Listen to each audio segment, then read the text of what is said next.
What's good, YouTube? It's your boy Brian with Mendez Mobile Detail. Make sure y'all like the video. Make sure y'all comment down below any questions or concerns that you might have throughout the video. I appreciate y'all for watching. Make sure you like, comment, share, subscribe. Let's get right into the video. So in today's video, we're gonna go ahead and talk about some quick tips that's gonna help you guys out when you're doing a full interior cleaning on a car. You know, sometimes when you're doing a full interior cleaning, it can take you up to 2, maybe 3 hours to do. So I'm gonna give you guys some quick tips to help you, make it an easy, smooth process for you, so you're able to enjoy the detail process, not overstressing yourself, because detailing can be stressful when you are in one position on a vehicle working all day. It can be a little stressful. So I'm gonna give you guys a quick few tips. Hopefully it'll help you guys out. And if it does, comment down below, let me know. Let's get right into it. Let's go. All right, so let me come over here to my drawer. So I have my drawer here. Of course, I have a set of gloves this time, because I keep seeing y'all in the comment section, Brian, where your gloves at? Brian, where your gloves at? And I'm sorry, man. I'm trying my best out here. Sometimes I forget. Sometimes I just don't give a dang. So today we're gonna wear gloves.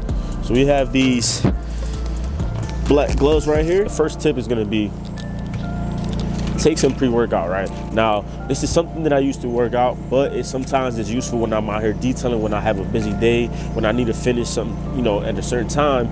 Pre-workout gives me a boost of energy, and this is not paid. I wish I was paid by Ghost to promote this, but I'm not. So pre-workout, I'm gonna go ahead and sip on this real quick, and then we're gonna go ahead and get started with the detail.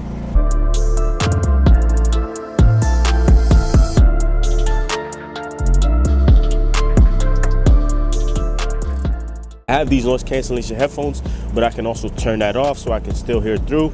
And sometimes if I'm wearing these headphones, I don't blast the music. Maybe I'll just put on like one side at a time, something like this, just so I can still be attentive and I can still pay attention to my surroundings, because I don't want to go completely mute and just avoid everything that's going on around me, because I need to make sure that I'm being safe. My equipment is expensive, and I don't want nobody to come over here and start snatching stuff while I'm over here headphones blasting, not even paying attention on what's going on. So make sure y'all, tip number 2 is to get a set of headphones or some type of, way to play music to make your detailing process a lot smoother and easier. So let's move on to tip number 3. All right, so tip number 3 is gonna be, if you are detailing a car's interior and they have dirty door jambs, start with the door jambs first. Now, I like to start with the door jambs simply because sometimes things can get a little messy with the door jambs. So why not just take care of it now? So that way, if I do get the car wet, since the exterior is not included, it can dry up in the meantime, as I do the inside and stuff like that. So I'm gonna spray down the grease all over the door jambs.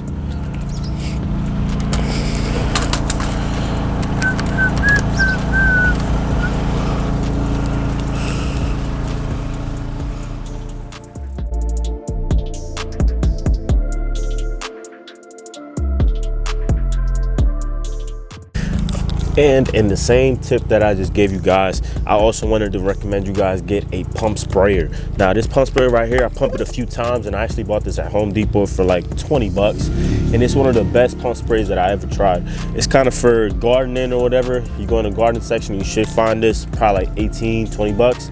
This thing works amazing. That is tip number 4 for y'all. Make sure you get a pump spray, some type of way to spray chemical without having to work too hard on yourself, and you can, cover more of a surface area with a pump spray and stuff like that. So we're gonna spray all these door jambs down.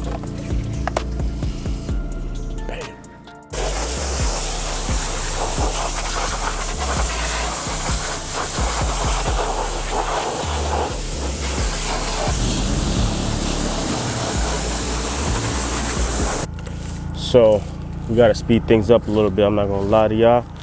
Try my best to finish at a good time. But yeah, so the next thing that I want to give you guys, right, the next piece of advice is gonna be to where my glasses go. Where my glass, cut. The next tip that I want to give you guys is to wear eyeglasses. Right now, this vehicle in particular has glass in the trunk area, so this is the main reason why I'm going to go ahead and throw these on.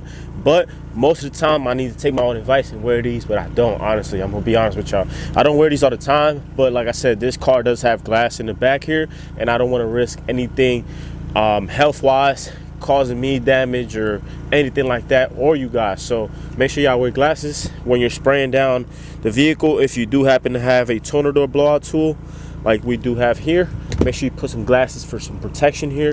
And it's not to look cool or to, you know what I'm saying, like you don't gotta get a stylish glasses. These are from the shooting range. So I actually got these from the shooting range, and then I just kept them, so they're now being used properly. So I'm gonna go ahead and spray down the back here and try to do so safely as possible.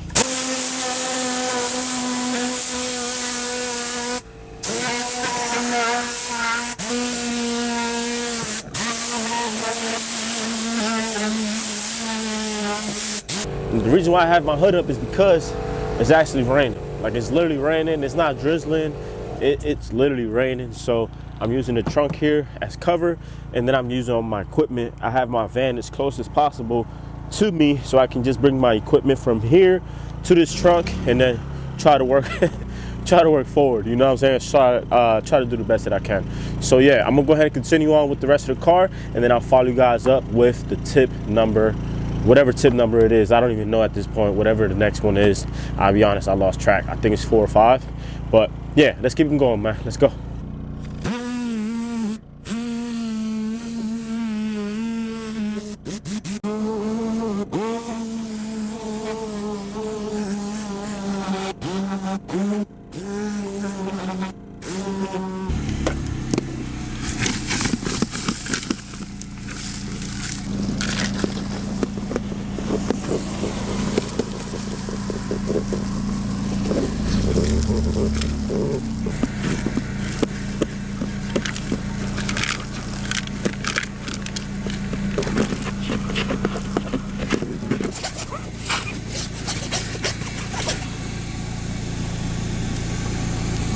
All right, YouTube, so a free bonus tip that I want to give you guys is to lift your seats up and treat your car as if it was a transformer, right? Whatever car you're detailing, treat it as it's the transformer. Treat it as everything could be breaking down and taken apart, because most times you will be able to move stuff around and clean the car a lot better.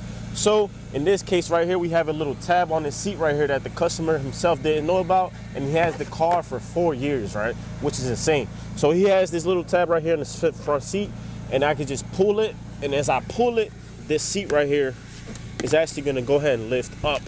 So as it lifts up, I can remove it, kinda, not remove it, you know, entirely out the car, but I can remove it out my way. Let me show you guys real quick.